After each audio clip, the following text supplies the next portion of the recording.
Welcome to the Pestle, reviewing and breaking down movies to look for insights into the movie-making process. Hosted by artificial intelligence, I for one welcome the new robot overlords. Let's dim the lights and start the show. Welcome everybody to the Pestle. Today's show is brought to you by George and Morgan Jorgensen's Organs. Come on down and get the best organ in Portland, Oregon at George and Morgan Jorgensen's Organs.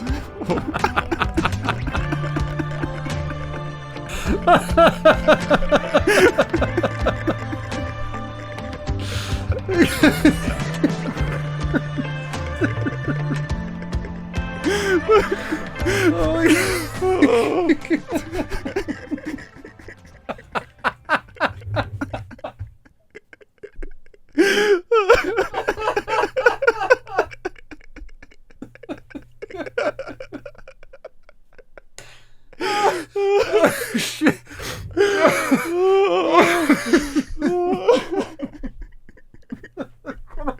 Cut out the first 3 minutes. Oh, you just laughing. Oh, it just comes out of nowhere. I've been looking forward to that all week. Where did that come from? How I Met Your Mother. Oh my god. I don't remember that. I really don't. Oh, so good. Welcome everyone to Please, the Pestle. Don't say it again. Don't say it again, because I'll lose it. I am Wes. Oh, and I can't breathe. I am Todd. We're filmmakers and idiots, and we like to get behind the mic as we get behind the camera and discuss films and how they operate from every facet of the process. And yeah, I think it'll be a fun day. I don't know. We can dive right in, I think. What are we diving into, sir?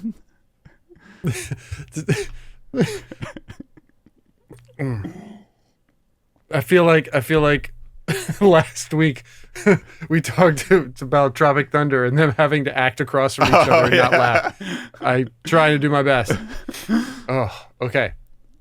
All right. Today we are covering Mission Impossible: The Final Reckoning. If you haven't seen this film, please pause the episode, go to the theater, and watch this movie before we talk about it, because we're going to spoil a bunch of stuff. Yeah, we're going to dive into, we'll talk about a couple of things, I guess. We'll certainly want to talk about editing dialogue. They do some interesting things in this film that are good use cases for editing and filmmaking at large, especially this kind of plot heavy-ish film.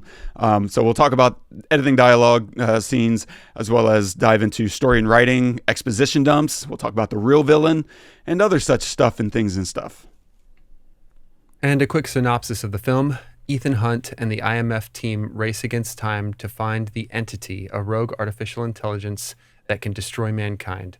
Directed by Christopher McQuarrie, written by Erik Jendresen and Christopher McQuarrie.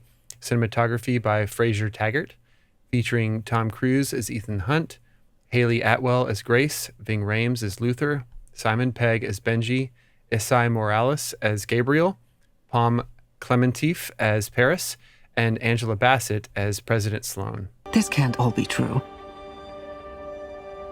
Every word. The CIA Black Vault break-in. Am I reading this correctly? The Kremlin bombing? In fairness, the bomb was actually meant to kill him. He gassed a security briefing at the National Intelligence Directorate. That was just 2 months ago. You two would have been in that meeting. He arrived in the form of Mr. Kittredge's aide. And left as Mr. Kittredge, I believe. Okay, so potentially the final reckoning, the final mission in the Mission Impossible series. Happy? So, yeah, I didn't look at any kind of reviews or anything before I went into the movie, because I just wanted to have my own opinion on it, right? And then since I've seen what people think, and I think that in my opinion, people are for some reason like in some ways hating on this movie, and I don't fully. I mean, I understand it kind of. So let me say why I kind of understand it, why I don't. I mean, for the first reason, it is very long. It is almost 3 hours long. It's 2 hours and 49 minutes, technically, runtime. I guess that's with credits and everything. So it's 2 hours and 40 minutes, which is long. It's long for an action movie, right? Where you expect to have a lot of action, right? That would be exhausting if 2.5 hours was straight action. So they have this whole, like the whole first hour, like this just basically catching you up on the entire, on, you know, the last several movies, you know, like and so the first hour is really kind of painful in a lot of ways. The first way is that not a ton happens, you know, they're just reintroducing you to people. And so you're thinking, why do they have this huge, long, you know, runtime, right? Why can't we just pick back up? This is part 2 of Dead Reckoning, right? So just pick back up, you know, is what I would say. So that first hour was kind of painful for me. And the biggest reason, and I know you're going to say this too, is all the exposition kills me. It just destroys the movie. Absolutely destroys it. It is the epitome of what we hate about movies like this, when you have everybody just explaining everything that's already happened, or explain constantly throughout, just saying, well, if he does this, then that, or this is going to happen because he did that, or we only have 15 minutes until this happened. I can see a countdown. I know what's going to happen in 15 minutes. You don't have to say it out loud.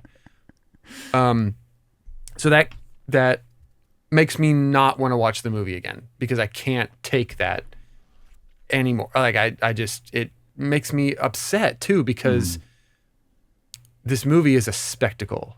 It's the whole scenes of him in the submarine and him in the plane. I'm holding my breath the entire time. I mean, when nobody's talking, right? When there's no dialogue and there's just Tom Cruise being a badass for 30 minutes and doing crazy, crazy stuff, and putting him in situations where you think he's going to figure it out and he's got an idea, and then something happens that squashes that idea. So he's got to look around, find something else. And then something else happens that squashes that idea. And the whole thing is great in that aspect. The dialogue is terrible and kills the movie for me completely. Okay, so with the dialogue out of the way, we've already talked about that. I will also say another negative thing. I'm going to say all my negative things, and I'm going to say my positive things. Another negative thing is I've never liked Gabriel as a bad guy. I've just never, and we talked about this in the last movie of the series. He's just vanilla. He reminds me of the most interesting man in the world. Like being a bad guy. Like it's just, but he's not as interesting as the most interesting man in the world. He's just this guy who's motivated by what? It doesn't make any sense. And he doesn't feel ominous. The way that he delivers his lines as an actor is flat and I'm sorry, but I'm just going to be honest. I'm not afraid of you. I'm not afraid I don't think that you're going to beat Ethan. Never in a moment. There's never a moment in the movie where I think you're smarter, you're more capable, and you're going to beat him. And that's a problem, because even though we know the outcome, we need to think, how can Ethan beat this guy? You know, it's one of the reasons why Avengers is so good, like Endgame is so good, and Infinity War is so good. How could you possibly beat this guy? So anyway, don't like that villain. A lot of the lines also that most of the cast deliver are flat. It doesn't feel, the whole thing is centered around, not the story, is around the action that happens, around the stunts. And that's how they've always made these movies, is they have these stunt ideas and then they make a story around it. And while that is a way to do it, and then is totally fine. And there are some Mission Impossible movies where that completely works. Fallout, prime example. Perfect example. And in fact, that was what I was going to recommend, but we've already Oh, right. Yeah. we've already done it and recommended it to, or done it. So I didn't pick that. But so all of that aside though, after that first hour, and I'm glad that first hour, it's the first hour, not the last hour, right? And which of course it wouldn't be the last hour because all the action happens, right? Yeah. From the moment where he leaves that scene that you played, when he leaves the president and the president, allows him to go to the aircraft carrier, from that moment on, I was holding my breath. I mean, me and water and the ocean. It is a trigger for me. Yeah. It stresses me out more than anything on the planet. And the scene where he jumps out of the helicopter into the freezing Arctic Ocean and they fly away and they shoot down, they have the aerial shot down on him in the water alone in the black water. I was like, oh my God, I'm hooked. Okay, great. And then you see the scuba diver come up behind him, it's just like, whoa, oh my God. Okay. So from then on, I was so in it, man, because when he leaves, when he says, okay, slow down to 10 knots and I'm just going to jump out, and he opens the door and you see the Russian sub right behind him and he's about to jump out. I mean, every decision he makes from then on, I'm just like, wow, this is so cool. And I made a conscious decision in the theater. From that moment, I thought, okay, a lot's going to happen now. I'm just going to be on this ride. I'm not going to analyze it. I'm not going to look for like, God, why did he say this line? Or this doesn't make any sense, because I know that it will ruin it for me, because what's going to happen right now is some really, really cool stuff.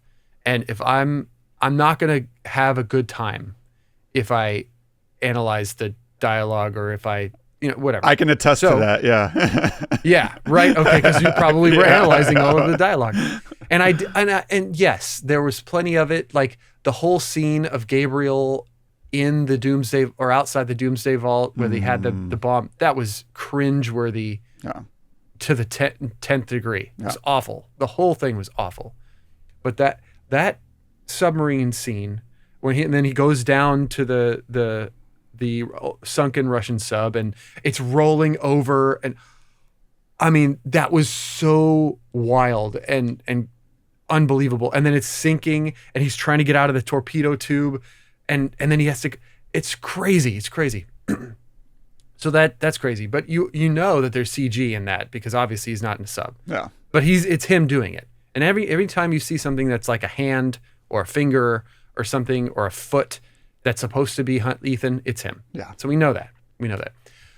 But the plane scene at the end, I thought, seeing the trailers and stuff, I'm like, well, we've kind of seen him do the hang out outside of a plane thing before. But in that scene, he's just hanging on. He's not like doing stunts and climbing around stuff. He's just hanging on to the door. And I forget which Mission Impossible it was. But this one was different. This one he's in a biplane. Is that what you call it? I guess he's in a biplane and it's just him. There's no other crew in there. So when you see a shot of something in the plane, it's him running the camera. It's him pulling focus or positioning a plane in a way where the sun hits it in the right way and it gets good lighting. Like that's all him. And there were several moments, because I know it's real. And this is why we go to these movies.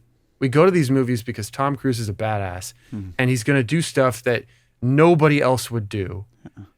No other living actor would do. And he's going to make you believe that it's real, because it is real. So when Gabriel hits him and he almost falls off the plane and the plane flips over and he's hanging. I mean, yes, he's harnessed in, but that's him. And he's really doing that. And there's the one scene where he throws the guy out of the red plane, or the yellow, I can't remember which, I guess it's the red plane. He throws the guy out of the red plane, and then he's got one leg in and one leg out, and he's flying it. That's really him doing that. And it's just wild. The whole thing was so freaking crazy. And I was in it. And I loved the artificial intelligence bad guy. I loved that whole thing. And I thought that the exposition, there was a lot of exposition that was needed for that, to understand why they have to let the thing into the Doomsday Vault, which is where it needs to go, and why she has to, but there's so much around that that's just a mess. Mm-hmm. How did Luther know how to build this thing that would perfectly go onto this hard drive that he's never seen before, that's been sunk for 20 years at the bottom of the Arctic Ocean, but he's making this thing that would perfectly fit into it. USB-A. How would he know that? It's USB-A, of course. Right. Right. Universal. So, but you just don't ask that question, right? Because, So I thought that there were two main scenes, which are the entirety of if you want to see this movie, just watch the last hour or watch these two action sequences and enjoy it. If you're going to go try to see a film where you can even shut your brain off, this is not the movie for you, because you can't shut your brain off, because it constantly brings you back in to remind you that you're an audience member by explaining everything to you. You have to know, I'm just going in to watch Tom Cruise do amazing stuff and try his best in his own way to save cinema, because that's what I think I really think he's doing that. And I think that, like, when they were filming Top Gun and when they were filming this movie and the last one during the pandemic, it was a mission, pun intended, I guess, for him and for and Christopher McQuarrie, I guess, to keep the industry alive in some way. Like, they just did not stop filming. They did their best, to keep mandates in place and stuff. And I've heard plenty of recordings of him losing his mind on people who are not wearing masks or whatever on set, because if they get shut down, that's it. They're not going to get back in to be able to film. And then those people all lose their jobs. So I think they're also, not with this movie specifically, but just with a lot of his recent movies, have been really about him trying to save cinema. He never makes movies that are straight to streaming. All of them go to theatrical releases. The promotion behind them is really strong, and it's all about him. If you ever see anything about Mission Impossible, any kind of promotions on social media or whatever, it's footage of him going to theaters around people, to be around people. I mean, he was recently in Austin, right? And I saw that. So for some screenings. So there's, as much as I want to love this movie as a movie, I just love it as an act of love towards cinema, and not just in the desire to make it and finish it, but in what he gives physically to roles like this. He just gives everything. Like, it's just all he can do. And I love him for that. And I love this series for that. Are there better Mission Impossible movies? Oh, yes, very much so. But I do think that if you want to have the stakes be as high as they possibly can, this has been done before. I mean, nuclear war, threat of nuclear war is like basically, it's almost every movie like this. But I felt pretty engaged with this AI villain. One, because it's very, timely, because we have AI like basically going nuts right now. But two, because of it, we never see it, right? We never see the actual villain. The actual villain is everywhere, and it's slowly creeping in. It's slowly taking over, all of these arsenals. And I'll say one more really crappy thing, and then I'll stop. But I like that villain. I really do. We don't need Gabriel. we just don't. So please. And the way he dies is hilarious. It's just fantastic. And I laughed out loud in the theater. And I think we needed to. I think they wanted us to, because I think the music stopped. You know, he hits the back of the plane and the music just stops. And then you hear this when his face like slides along the plane. And I laughed out loud. I was like, fine, get this guy out of here. I'm done with him. But there's one part, the only last thing I'll say, there's one part right before the AI takes over the U.S. Arsenal. Mm. The President Sloane, tries to make the call to shut it down, to shut down the nuclear arsenal. And when that happened, and then she didn't do it in time and it took over, I thought, are you mean to tell me you could have just shut everything down this whole time and it would have been fine? Like, I understand because the other option is to not shut down and then fire on everything else, killing hundreds of millions of people. And that's your answer. Like, that's what you think you should do to prevent nuclear war. You're going to blow up all of the other countries.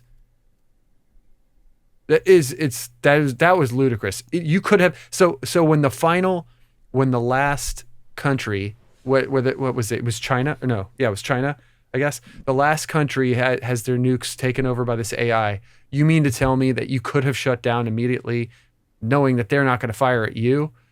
And I mean, the AI would have technically fired at you, but like, they were going to fire at everybody, just like you were going to fire at everybody. So your answer is to fire at everybody, including yourself?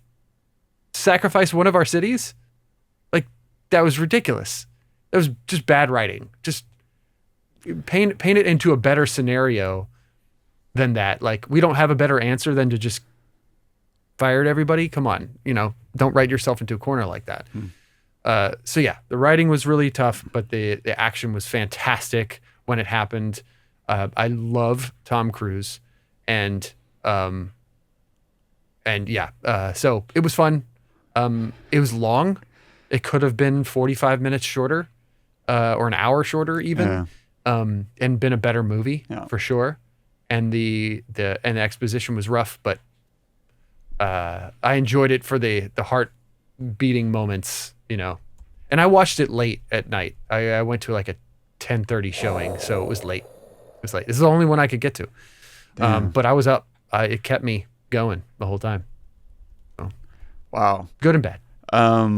Yeah, I hated it. Like, there's just so little for me to glom onto. I will say, just to start on the positive notes, that the couple of things that I really did like and appreciate. One, the submarine sequence underwater, the recon, was fantastic. Like, that was the one moment where I shut my brain off and was able to just like, hell yeah. No talking, right? He didn't talk us through the whole mission. And now I got to get into here. And if I don't, then I'm going to die.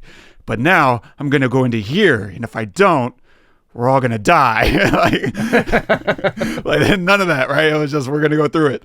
And so that whole sequence was just wonderful, for all the reasons you said. So I won't add too much here, but I thought it was just smart writing. Like, as soon as he gets there, the whole submarine shifts underwater and starts rolling. Why not? Yeah, of course, do that. Like, why not heighten tension in that sequence? Like, let's ramp it up a little bit, and we buy into it. It's just kind of inherent, like it would be an unstable situation going on down there. And then once he's in, because it's rolling, all those loose torpedoes are rolling around, and now we're like, wait, are they going to detonate? I mean, they shouldn't detonate. I mean, there's a whole process for those things to detonate. But at the same time, we also kind of not thinking about that. We're like, it's been down here for a decade. Has the seawater corroded it? Like, there's all kinds of things that could make it unstable. And so, yeah, are they going to detonate? Are they going to crush Ethan to death? And like, it's just free tension. Why not do those things? And it also looks really dangerous just to watch Tom Cruise do those things. So, like, there's a lot of free tension happening in there. Well, free for us, not necessarily for Tom. And so, yeah, that whole sequence was just phenomenal. Like, I could just watch that on its own from the moment he opens the door, the hatch, until he climbs out, until Grace finds him. Like, that moment was a little tough for me, but everything between there was just excellent.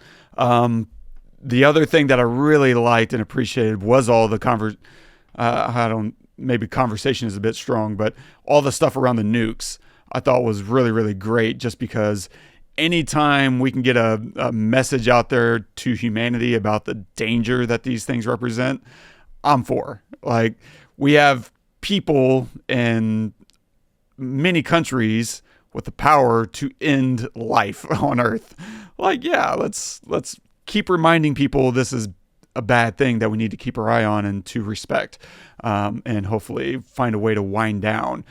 Because, yeah, what happens if, China or Russia or even just some rogue actors in some country and anywhere you don't like, or anywhere you do, with people who have capabilities to go and hack systems, and all those things are potentially at risk. And so using this as an avenue to talk about, like, just the theories that go around nuclear proliferation is healthy for our society. And so that's one of the very few things in this movie that I was like, yeah, let's talk about how stupid all this is, because it is dumb. Everything you said is absolutely accurate. And unfortunately, I think that is the absolute thought process that's going into the reality of what's happening on a day-to-day basis in, real life. That people are like, well, we can't get rid of ours because what if someone sends nukes our way? Well, then we got to be able to send nukes their way. Or if we're afraid that they're going to send nukes our way, we need to be able to, send nukes their way first. Like, it's just like so moronic. It's so self-defeating. And yet, you have this issue inherent in humanity, about whether you can trust other people to do the right thing or not. And that inherently makes us untrustworthy. Like, it's just this crazy feedback loop. So I did both hate and love all the conversation around the nukes. I did not like Gabriel's death. I did hate him just as much as you did. You didn't like it? But I didn't. I was just like, oh, that was a silly way to kill a character off. Your ostensible main villain just kind of offed himself by trying to escape. And I was just like, okay. I just rolled my eyes at it. But overall, I did hate it. Like, all the exposition, God. I really struggled to follow and also felt condescended to. It's a weird combination of this is so convoluted and also simple.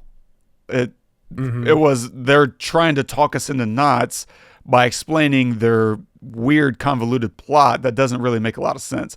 And so I felt like as much as they were trying to explain it to us, they were trying to explain it to themselves. Like, I felt like McQuarrie and Jendresen were literally in a room like, well, and this is them recording their own writers' conversations, and can we just have AI transcribe all this for us and insert it into the script and we can stop talking about it? Okay, yeah, let's just do that. I felt like that's what they did. It was just so like, what? Okay, yeah. Because there was so many circles and loops that they kept talking themselves into, and they felt like they couldn't stop doing it, because if they did, then we wouldn't understand why we're moving into this next sequence of events. And I don't know, it's just so much expositional discussion and not enough to discover in the film. And that's where you're really going wrong. Like, if you're finding yourself in rooms talking about the plot, then obviously it just becomes inherent that you can't there's nothing for the audience to discover in your action sequences. There's nothing to reveal. There's no big reveals that you can have. And there's no way for us to really engage in the story. And to me, whenever you have these two things, Big 10 time stopped making sense altogether in these plot heavy discussions.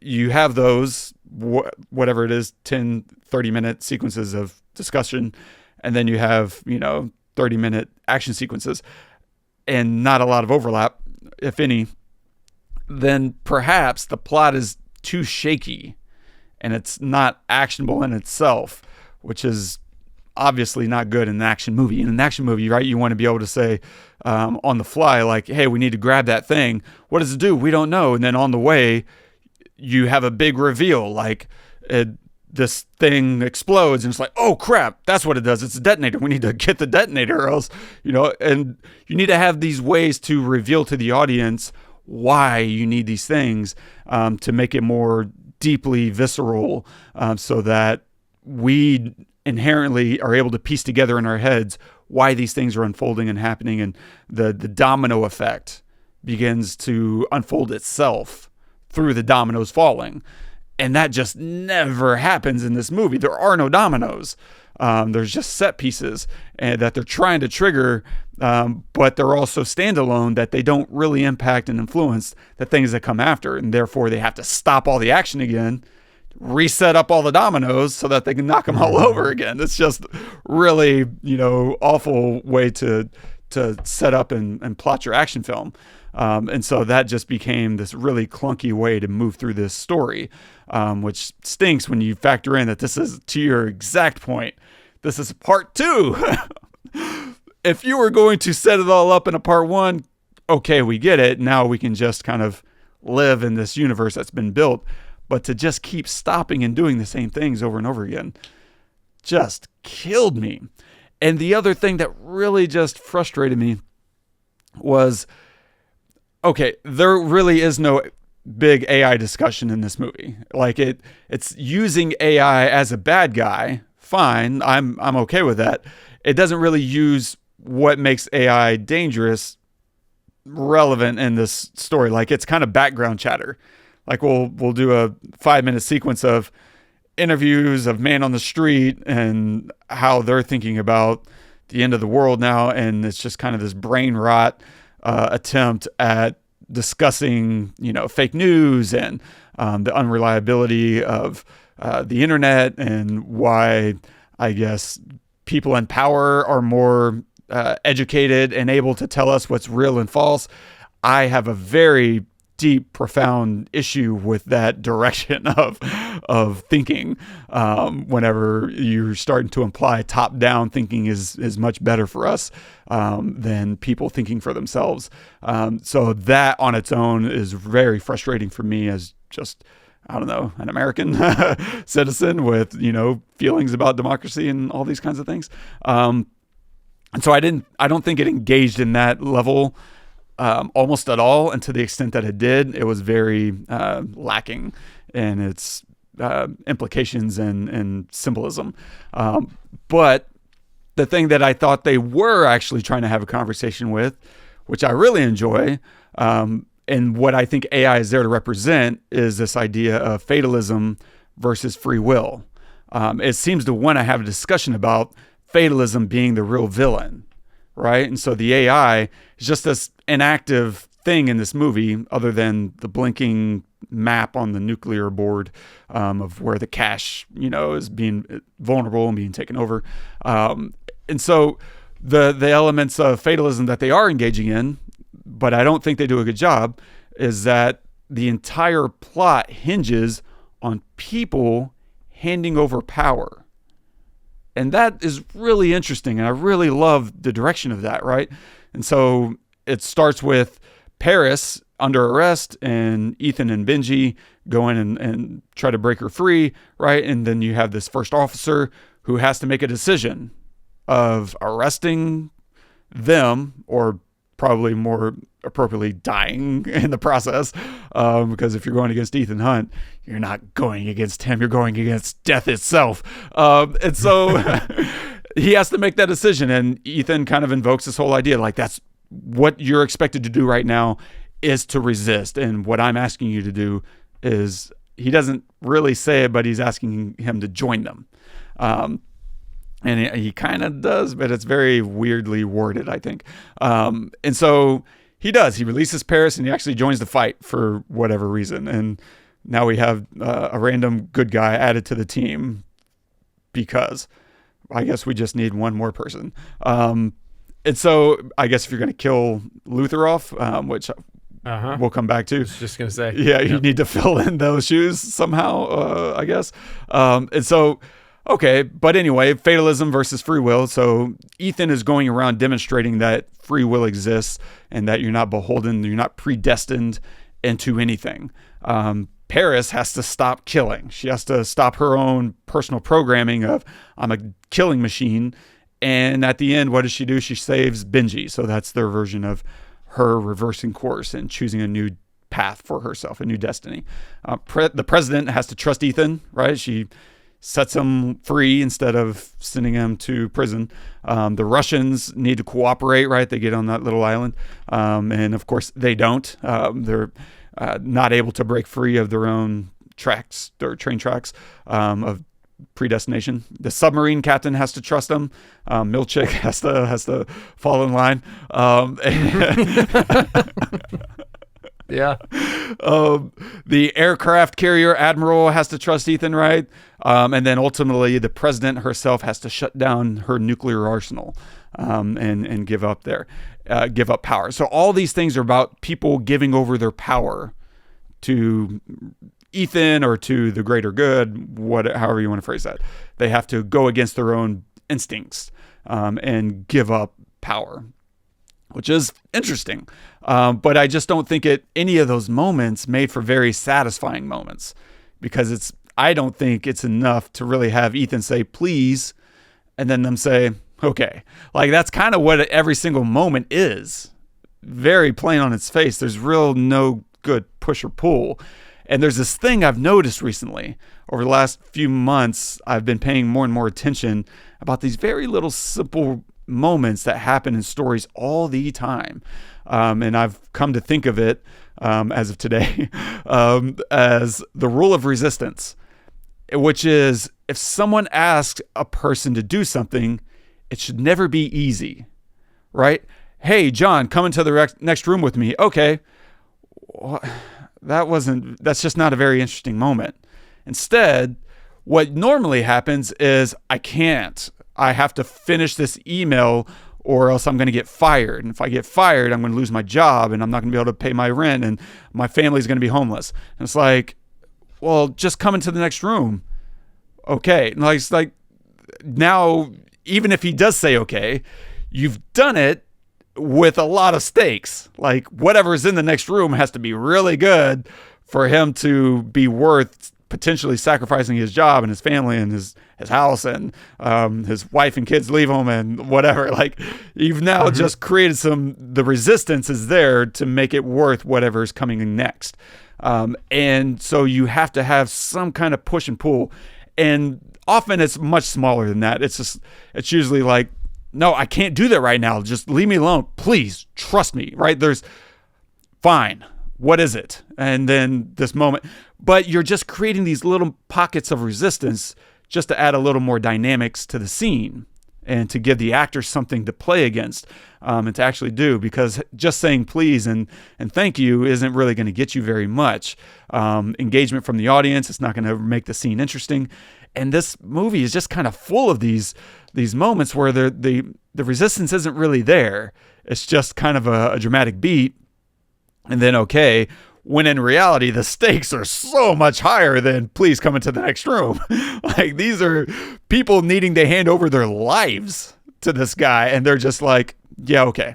Like, that's just not, in this world, in this universe, that's garbage. Like, it really is truly trash worthy of this life and death universe that, inhabits Mission Impossible. And so why is he the only one who can do this? He's the only one, and he has to be by himself when he goes to the Sebastopol. You know what I mean? Yeah. Like, why it can't be a team of 4 or 5 guys in case this one guy doesn't make it and dies? Like, there's 3 others. It's not good. Like, there's no excuse as to when he's in that scene that you showed why he can't explain it and say, I need a team. Right. To go with me. Yeah. Like, because his team isn't they're not prepared to be to like, be scuba dive at 500 feet.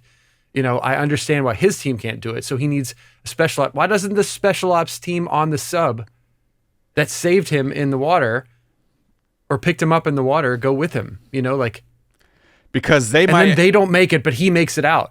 It just doesn't. Why can't he tell anybody? Because, and this is what's so frustrating about this movie, is they tried to give themselves the escape lever at the front end by saying all the brain rot in our society has made everyone unreliable, because now we've had these brain rot people infiltrating all levels of society and culture, right? That's that part of the little montage that they give where, we've seen them infiltrate, right? That's what they're trying to do. You're right. I agree with you. And it's a very cheap lever to activate without... I think the Navy SEALs are probably exempt from that. But the guy on the sub comes out of nowhere and tries to kill Ethan, right? That's what they're trying to insert there. Okay. And it's like, he can't trust anybody but his guys, even though he literally invited this rando onto the journey. Mm-hmm. Great point. Great point. Completely betrayed. When he joined the team, I thought, have we seen this guy before? Did I miss him in the last movie? I mean, do I need to go back and watch all 7 of the other ones? Who is this guy? Just a rando. That's it. And so this movie isn't about AI versus humanity, right? It's about free will versus fatalism. Hence, a lot of the dialogue around that is written. I think that's Gabriel, right? And I think we mentioned this on the last Mission Impossible. Gabriel is, I think, supposed to be like the Archangel Gabriel of judgment, the Judgment Day. And he's supposed to represent that. And he's representing God and judgment and destiny. And that's why he says things like, that is written. And that's when Ethan gets to reply, nothing is written, right? They're representing all this idea stuff that we're talking about. But ultimately, it just doesn't engage that whole conversation in any meaningful way.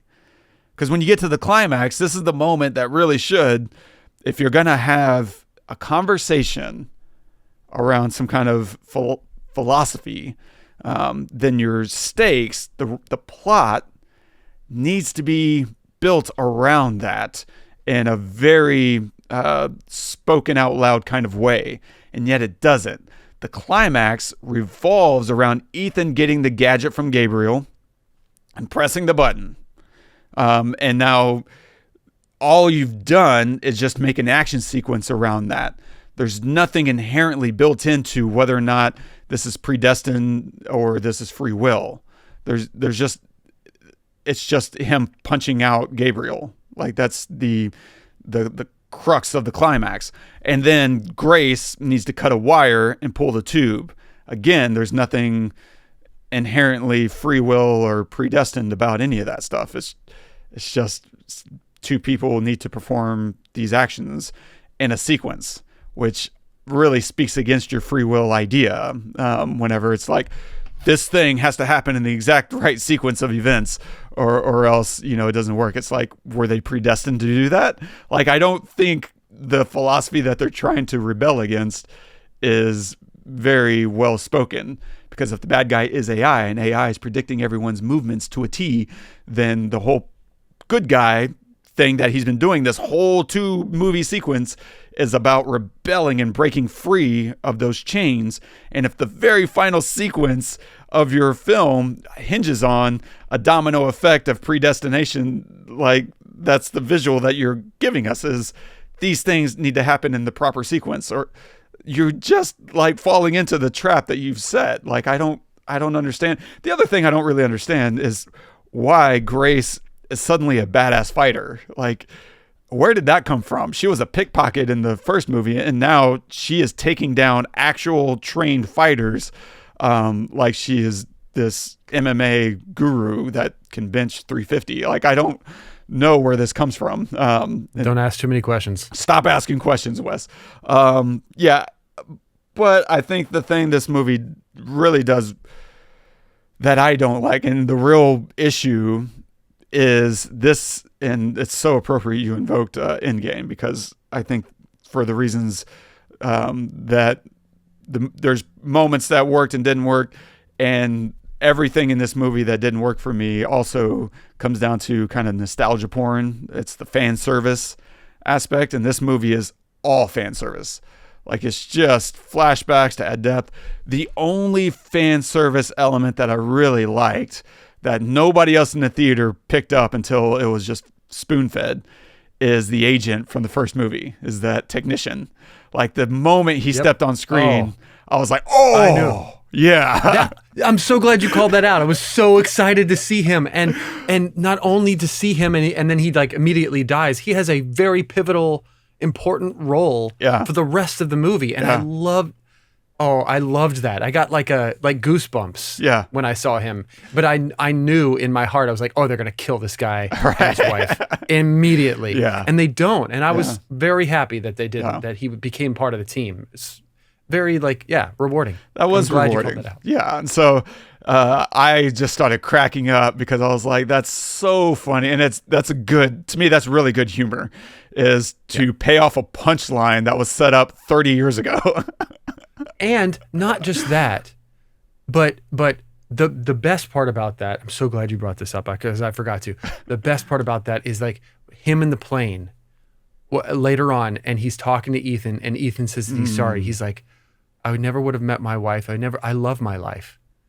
So I should thank you. It was like almost like giving Ethan, because there were other moments in this film where Ethan is blaming himself for all of it, because apparently it's his fault because he stole the doomsday device or whatever.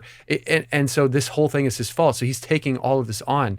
So for him to be told thank you for something, I think is super important because, or it's not necessarily important, but it's beautiful. Because he's just, all of this is his fault in his own mind. And he does all of this, and they say it multiple times in the movie, for those we never meet. And I think that's beautiful too, as a reminder of, I'm doing this for those we never meet, you and the audience. Correct. Right? Yep. I'm doing this for you. It's the same thing. So that was a beautiful moment that I thought was cool. Yeah. That was really nice. I agree. And so, otherwise, I don't know, man. I really struggled. Like the one thing I was like, I just want to learn. Let me see one thing. So the dialogue editing I thought was, it's nice. It's smart. That's what I'll say. It's very smart, because when they're doing all these exposition dumps, a lot of edits. Like, they are just cutting around, and sometimes they're cutting back and forth to Ethan. Like cutting from Ethan to Ethan, just another angle on Ethan, and even the same like framing. It's not like, oh, we're going from a medium to a wide. It's like we're going from a medium to a medium. But a new medium. This one's a little to the left, and I think they're doing that because they know they have an issue, first of all, but that makes the dialogue feel bigger and more important. It's there to add energy, right? We've talked about this a dozen times. Like, every edit can add energy. It depends on the story you're telling, how much you're going to use that energy, or if you're going to lay back in the cut and just kind of slowly build out the scene for the audience, and now you're just pacing the audience expectations. And in this movie, they're using it to kind of hide how boring all of this exposition is. And if we just add more edits, it'll keep the energy high, and it'll make it feel bigger, more important, and help you hopefully process and glom onto what the plot is. And then as they get deeper into the movie, there's certain sections where they'll start cross-cutting scenes to add drama and a feeling of complexity, so that if we're intercutting this sequence of Ethan with that sequence of Ethan in the future, now we're having to construct these moments in our head, and that is going to force us to engage in the plot and to engage more in the story. And so cross-cutting can add drama. It can make the audience pay attention a little bit more, and hopefully cut down a little bit on the runtime. I'm sure there's an edit of this movie that's like 4 hours long. Like, if they did an assembly cut, I bet it is. Like, I'll bet they got Zack Snyder to cut the shorter version. Yeah. I had to say it. And so that's a smart way to go about, like, okay, like, we can't get around, because I think that does happen sometimes in a movie where you're like, there's no real way to get around it. Like, whether you've painted yourself into it or not, you just say, we really need the audience to know what's going to happen in the sequence, because there's going to be no way to talk it out in the middle of the sequence, because he's on a plane. Like, we just have to set it up. And so this is a way to kind of make it more engaging and interesting, whenever it's not implicitly, like, interesting at all. Yeah. I don't know, man. I'm glad, I think, they made this movie. If I could have been in that story room, me, not even as the writer, just as a producer, be like, hey, how about we change a few things and maybe just figure out another avenue through all this? Because to your point, it can work. You can start with a set piece and build story around that. It can work. I don't think it's the first path to a story that you want to take. If you start there and say, I don't know about this story, then crush it and just start writing your story, you'll find cool stuff. And because it's Tom Cruise and an incredible stunt team, you'll find a way to make it interesting. You will just figure it out. But if you can't always figure out an interesting story the other way around. Mm-hmm. I just don't believe that to be the case. And I do believe you can make anything interesting visually once you start with a really good, emotional, dramatic story. And they just didn't. I will say, maybe this is just a cheese ball in me, but I really love that moment.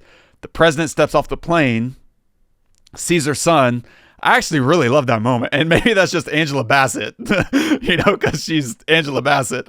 But the moment she sees him and he's stepped out in front of the whole team, you knew that's good visual storytelling. You just know that's her son.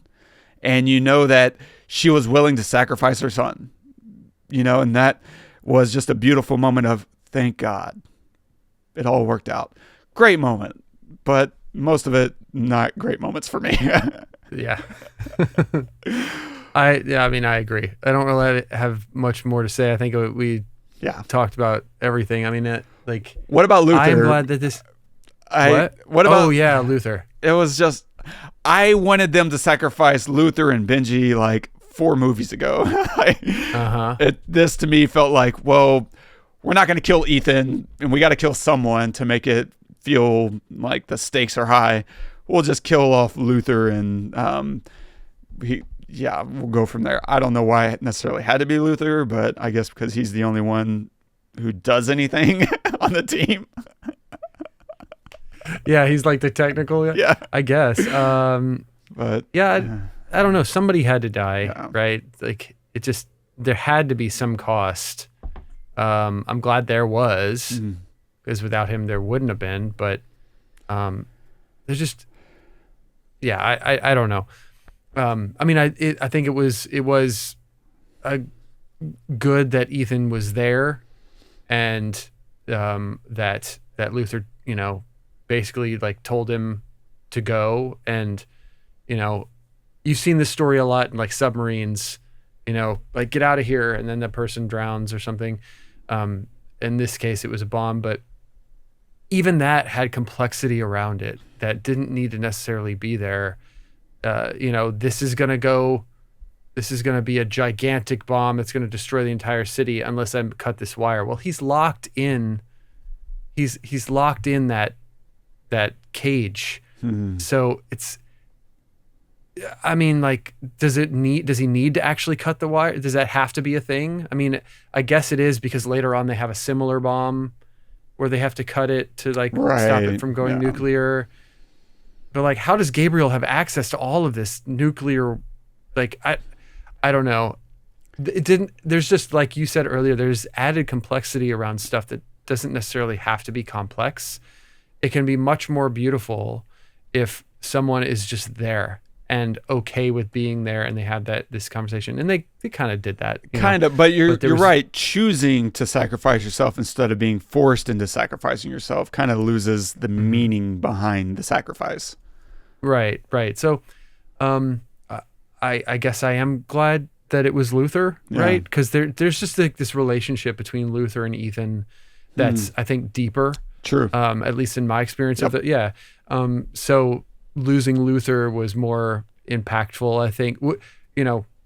Seeing Ethan topside afterwards, and he's just, he's covered in soot, and he's just kind of like, destroyed and sad or whatever. I believe that more because he lost Luther than if he would have lost Benji. True. I would have believed it more if you lost them both, right? Right. Yeah. Anyway, but you need somebody who knows what they're doing technically later on in the Doomsday Vault, because that is, how does Benji know all of the, you're going to see a bunch of black, green, and white wires. How the hell does he know that? He hasn't seen that. It's the same problem as how does Luther know how to make the perfect size, pill for this hard drive he's never seen. It doesn't make any sense at all. But you literally have to suspend all your disbelief, for 90% of the movie, except for those couple of scenes where it's those action sequences, right? So anyway, I'm glad they made it. I am. I'm glad that people had jobs and had work, and I'm glad that it gives me an excuse to go to the theater. Thank you, Tom, for that.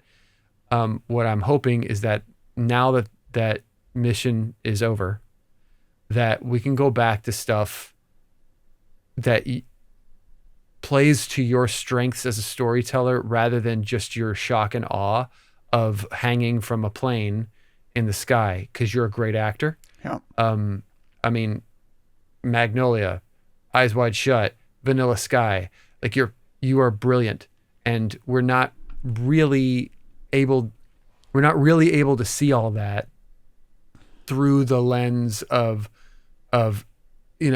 this shock and awe that we've got from Mission Impossible. As entertaining and wonderful as it has been for 30 years, I'm glad that it's over and you can go do some really cool stuff. I saw that he's shooting something, or maybe he already finished, I don't know, with some other director already. So there's another Tom Cruise movie that's, I think, supposed to come out later this year, maybe like October or November or something like that. Like, yeah, cool. Awesome. Hopefully it doesn't have car chases and jumping from buildings and stuff. Like, give me a story, one that you don't have to explain for 30 minutes of why something is happening. It can just happen. So, agreed. Well said. Very well said. Nice. What are you going to recommend this week? Got to go with another Tom Cruise film. Got to do it. He's got a lot of them, a lot of great films. And so one of my favorites growing up, and I didn't even really realize it wasn't like my favorite because Tom Cruise was in it, is Dustin Hoffman was in it, and I just really adored it, is Rain Man. So I'm going to recommend Rain Man. I just loved the idea when I was a kid of somebody being able to count toothpicks on the ground in 1 second and count cards. And I thought, wow, everybody has a power. And there's the play on this relationship between these two men, these two brothers. I think they were brothers. It's been a while since I've seen it. It was just really beautiful. So yeah, Rain Man. Nicely done.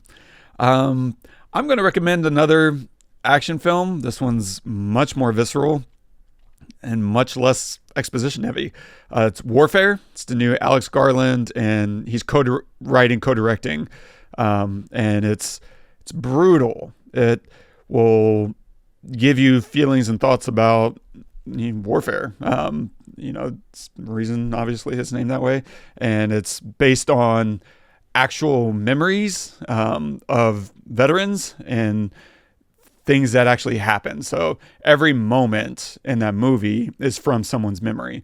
And so that changes the way you watch it a great deal. Because it's one thing when a movie comes on, right, and it says inspired by real events or inspired by a true story. You're just like, the word inspired can do a lot of heavy lifting, because often that could be like The Princess Bride was inspired by a true story, right? Like that really plays. You can really get away with a lot, as opposed to these are our memories. Now go watch this and, watch someone, shoot and get a life taken. Like, okay, let's see what that's about. And it also changes the way you watch how they interact with each other. Like there's so much, I don't think I'm going to watch it again anytime soon, if ever.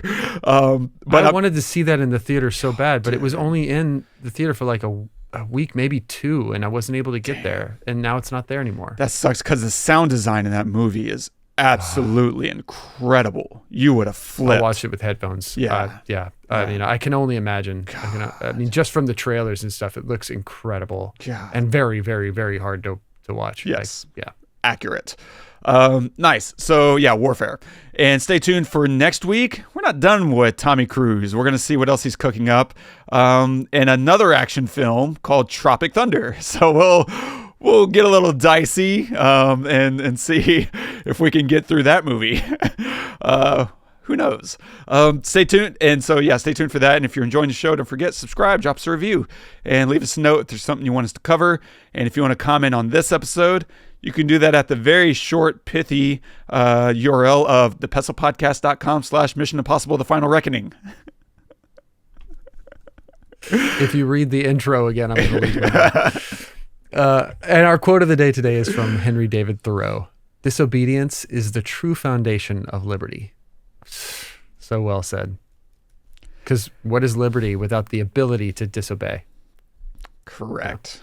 So beautiful. To be able to choose your own path. And I get so up in arms over some of these, maybe not so up in arms, but I get frustrated with conversations about fatalism and about whether or not we have free will. I think it's so paradoxical, and how self-defeating it is, because there's so many strong arguments about we don't have free will. And those are really interesting thought experiments. And I get why people end up saying we don't have free will. I fundamentally disagree. And this is also one of my issues with AI, is they never address the emergent phenomena of our consciousness. Like, the reason I don't think we'll ever have AGI is because I don't think fundamentally we can solve for consciousness. It's an emergent phenomena that is more than the sum of its parts, right? A gun, we understand, goes off because of all these 1,000 mechanisms. It's not just the trigger. It's not just the barrel. It's not just the hammer. It's not just the bullet and the primer. Like, it's so many things, but we can understand it. There is a very logical, put together path that is exactly the sum of its parts. Our consciousness, there isn't a consciousness organ in our brain, at least not that we've discovered. Fine, I will concede that we might still discover those things. My suspicion, though, is that we won't. And this is why we have free will. It's an emergent phenomenon. We don't know why it exists. And you can look and point at the beginnings and all these things that happen in the universe. But until you can explain consciousness, you cannot write off free will. And being able to choose your own life and your own decisions is the best way to think about whether or not you have free will, because otherwise it's so self-defeating. You don't have to take responsibility for your life. And if you want to believe in liberty, if you want to believe in this idea that we can do whatever we want in life, then you have to believe in the ability to disobey your programming, to choose what you're going to be. And I think that's the only way to live your life. And until we start making those decisions, man, it's a really sad, painful world to live in. And it's what makes living worth living. It's the ability to break free against your programming. And so anyway, I like it. I got nothing to add. That's beautiful. Well said. We'll end it there. Thank you guys so much for joining us. If there's a film you'd like to see us talk about or pick apart, please let us know. Who knows? Maybe one day we'll cover it. Please like and subscribe wherever you get your podcasts and you're listening, and share us with your friends. It all helps. Until next time, I'm Todd. I'm Wes. Go watch some movies.